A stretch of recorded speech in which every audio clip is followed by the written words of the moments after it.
49 fertility centre మీకు అందిస్తుంది కేవలం 899 రూపాయలకి ఫర్టిలిటీ అసెస్మెంట్ ప్యాకేజ్. తప్పకుండా అండి. తమిళనాడు రాజకీయాల్లో తమిళనాడు రాష్ట్రంలో ఎన్నికలు జరిగినటువంటి వాతావరణం చూస్తే చాలా హాట్ టాపిక్గా మారాయి. మనం ఏప్రిల్ 23లో చూసుకుంటే ఏప్రిల్ 23 తారీఖున చాలా గతంలో మరి తమిళనాడు మరి ఎన్నికలు ఎప్పుడైతే జరిగాయో గతంలో పోలింగ్ కంటే కూడా ఈసారి పోలింగ్ నమోదు చాలా ఎక్కువ జరిగింది. సో గతంలో 70-80% జరిగేది, కానీ ఈసారి 80-90% పోలింగ్ జరిగింది. సో చాలా ఈ ఇండియాలోనే ఆ టాపిక్గా ఒక సెన్సేషన్గా మారబోయింది. కొన్ని axis my India exit polls ప్రకారం చూసుకున్నట్లయితే టీవీకే పార్టీ విజయ్ తప్పకుండా సీఎం అవుతాడు. తను 80-120-110 స్థానాలు గెలుచుకునే అవకాశం అయితే ఉంది. సో తప్పకుండా విజయ్ సీఎం అవుతారని చెప్పేసి మరి ఎగ్జిట్ పోల్స్ అయితే చెప్తున్నాయి. మరి కొన్ని ఎగ్జిట్ పోల్స్ మాత్రం డిఎంకే పార్టీ మరి తప్పకుండా మళ్ళీ ఆ పార్టీ అధికారంలోకి వస్తుందని కొన్ని ఎగ్జిట్ పోల్స్ చెప్తున్నాయి. కొన్ని మరి ఎన్డీఏ కూటమి ఏదైతే అన్నా డిఎంకే బీజేపీతో పొత్తు పెట్టుకొని మరి ఆ పార్టీ కూడా మరి మంచి స్థానాలు గెలుచుకోబోతుందని చెప్పేసి ఇలా సెన్సేషన్ గా చాలా మంది ట్యాగ్ లైన్ కూడా చెప్పారు. సో నిన్నటి సంది ఒక లెక్క, ఇప్పటి సంది ఒక లెక్క అనే ఒక ట్యాగ్ లైన్ క్రియేట్ చేసి విజయ్ తప్పకుండా విజయ్కి ఎక్కువ స్థానాలు వస్తాయి, మరి ఈ రెండు పార్టీలు పొత్తు పెట్టుకొని సో డిఎంకేకి అధికారం దక్కకుండా చేస్తాయి అని చెప్పేసి ఒక మంచి వాతావరణంతో ఒక తమిళనాడు రాష్ట్ర రాజకీయాల్లో ఒక మంచి బజ్ ని క్రియేట్ చేశారు. ఏదైనప్పటికీ కొత్త ఇండియాలో చాలా మంది ప్రజలైతే ఒక మంచి నాయకుడికి అవకాశం ఇవ్వాలని చెప్పేసి చాలా మంది కోరుకుంటున్నారు. విజయ్ గారు తప్పకుండా మంచి సీట్లనే కైవసం చేసుకుంటారు.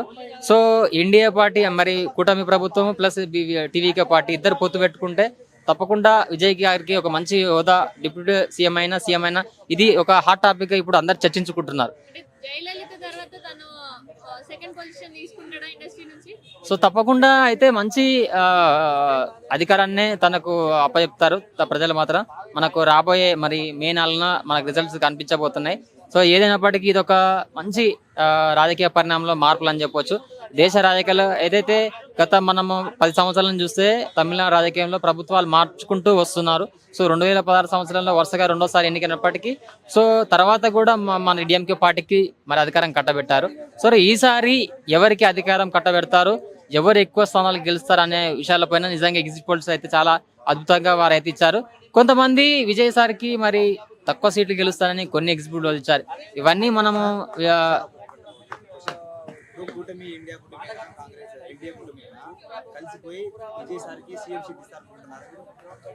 తప్పకుండా అంటే విజయ్ సార్కే అత్యధిక సీట్లు వచ్చి వాళ్ళే ఒక పొత్తులా అవుతారని చెప్పేసి సో తప్పకుండా కొన్ని ఎగ్జిట్ పోల్స్ అయితే మనం చెప్తున్నారు. కాబట్టి సో ఎవరైనప్పటికీ ఒక మంచి నాయకుడు రావాలనేదే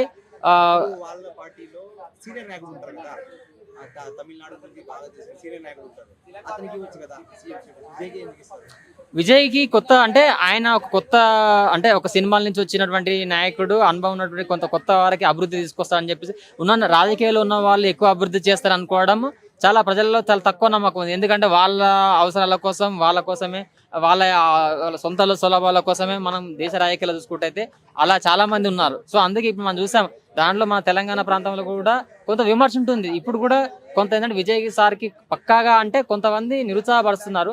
సో ఏదైనప్పటికీ మనం ఇది ఒక హాట్ సెన్సేషన్ టాపిక్ ఇది. సో ఖచ్చితంగా ఇది ఒక పాజిటివ్ రెస్పాన్స్ అయితే ఉంది. ఏదైతే తక్కువ అయితే విజయ్ సార్ సీఎం అవుతాను అయితే ఫస్ట్ లో చాలా 10% ఉండే, ఇప్పుడు అది మారిపోయింది. ఆ 10% అనేది కాస్త 50% అయింది. సో చాలా మంది ఇప్పుడు విజయ్ సార్ 10 సీట్లు గెలుస్తారని విమర్శించారు. బట్ ఇప్పుడు ఈ రిజల్ట్ ఇలా ఉంది. ఏదైనప్పటికీ రాజకీయాల్లో మంచి వాళ్ళు అలాంటి వాళ్ళు వస్తేనే మీరు అన్నట్టు ఎవలాంటి వారికైనా ఇంట్లో పెద్దవాళ్ళు ఏదైనా అభివృద్ధి గురించి చూస్తారు, పిల్లలు కాదు, అంటే యూత్ కాదు. ఇప్పుడు విజయసారి పడింది, యూత్ ఓట్లు ఎక్కువ పడినాయి. వాళ్ళు గవర్నమెంట్ డిసైడ్ చేయలేరు, పేరెంట్స్ డిసైడ్ చేయగలరు. ఎందుకంటే పేరెంట్స్ చాలా మంది ఉంటారు. యూత్ ఓట్లన్నీ విజయసారి పడి ఉంటాయి, కానీ నియోజకవర్గంలో యూత్ ఒకటే ఎక్కువ లేరు, పేరెంట్స్ తో పాటు ఉన్నారు. ఇప్పుడు పేరెంట్స్ అందరూ కలిసి సీనియర్ నాయకులు ఎన్నుకోవచ్చు కదా.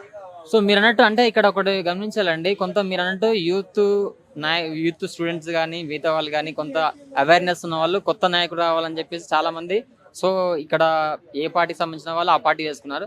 కొంత ఏదైతే రాజకీయాలు అయితే తమిళనాడులో ఓటుకి 25,000 పెట్టి కూడా చాలా మంది అన్నట్టు ప్రధాన పార్టీలు ఏవైతే ఉన్నాయో అలా ట్రీట్ చేస్తారని చెప్పేసి అలా ఓట్లు చీల్లి పోవడానికి కూడా చాలా మంది అలా అయితే వచ్చింది ప్రచారము. సో ఏదైనప్పటికీ ఇది చాలా మంది అయితే కొత్త నాయకుడిని కోరుకుంటున్నారు. రాజకీయాల్లో మార్పులు రావాలి, అక్కడ అవకాశాలు కూడా సో పోటాపోటీగా ఉన్నాయి. కాబట్టి సో తప్పకుండా విజయ్ గారు వస్తేనే బాగుంటుంది, మార్పులు వస్తాయని చెప్పేసి అనుకుంటున్నారు. సో నేను కూడా, ఎందుకంటే దేశ రాజకీయాల్లో కొత్త వాళ్ళు వస్తేనే ఉత్సాహంగా ప్రోత్సాహంగా పనిచేస్తారు, కష్టపడతారు 24/7. ఎందుకంటే తను ఇంకొకటి మీరు అన్నట్లు విజయ్ సారు తను పార్టీ పెట్టి గత 2024 సంవత్సరంలో ఫిబ్రవరి 2న ఏదైతే చెన్నైలో పెట్టాడో, సో అప్పటి నుంచి తన పార్టీ పెట్టినప్పుడు చాలా మంది అక్కడ చనిపోయినప్పుడు చాలా మంది కొంతమంది బలంగా నిలబడ్డారు.